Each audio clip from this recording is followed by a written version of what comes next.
Ear, nose, and throat.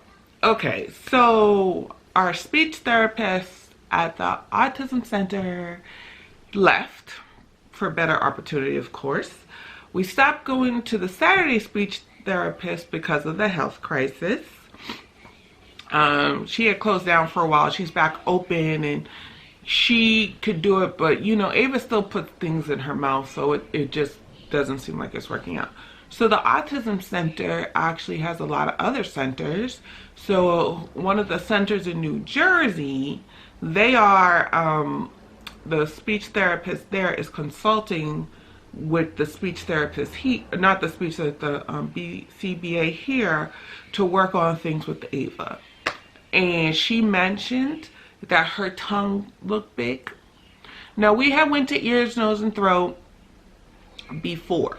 You know what I mean? When she was 3 and they put a scope down her, it was a shit show, and they said she was fine. They said she had big adenoids, right?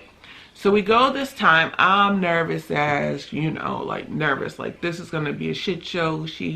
And it was kind of a shit show. She rolled across the floor. She knew something was about to go down and she wasn't feeling it at all. So he basically said, because I said she had been like congested her whole life, you know, like she goes on congestion, not COVID congestion, but you know, like her whole life she's always been a little stuffy. He said, well, the adenoids were big probably, and now they probably grown into her because she's not as stuffy and she's not drooling as much. So my point to go to the ear, nose, and throat was, is anything obstructing her from talking? Okay. And basically, no, nothing is physically stopping her from talking. He said that if she was mute, meaning had no words, then he'd be more concerned that there'd be something, you know, stopping her from talking. But she's making a lot of sounds and stuff like that in the office. So he said no. He checked her nose, he checked her ears. It was hell, but he got to look in her mouth, and he said that he thinks she's good. That she does have a little earwax in her ear. Matter of fact, I was supposed to pick up that prescription.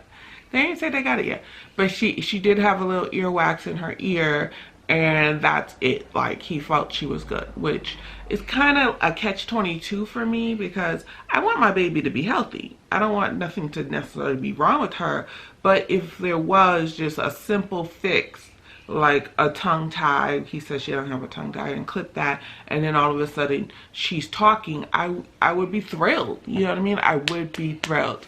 But he did say that she has a bigger tongue, right? But it's nothing obstructionary, that she just has to figure out how to maneuver it. And the fact that she has these food and texture issues and chewing issues probably all goes hand in hand with the not talking, right? That, you know, they already said she had low muscle tone in her mouth, which she also has in her hands too. You know, you can tell when she's trying to write and stuff like that. But the funny thing is, when she wants to do something, she gets it done. So that is the update on Ava in ear, nose, and throat. She is fine with no more additional appointments. He did agree that she has a bigger tongue, but he also agreed that it's nothing out of the ordinary and there's nothing physically stopping her from talking. Yay! Yeah, autism, I'm strong. Do anything for her, baby. You know that it's so amazing. Yeah.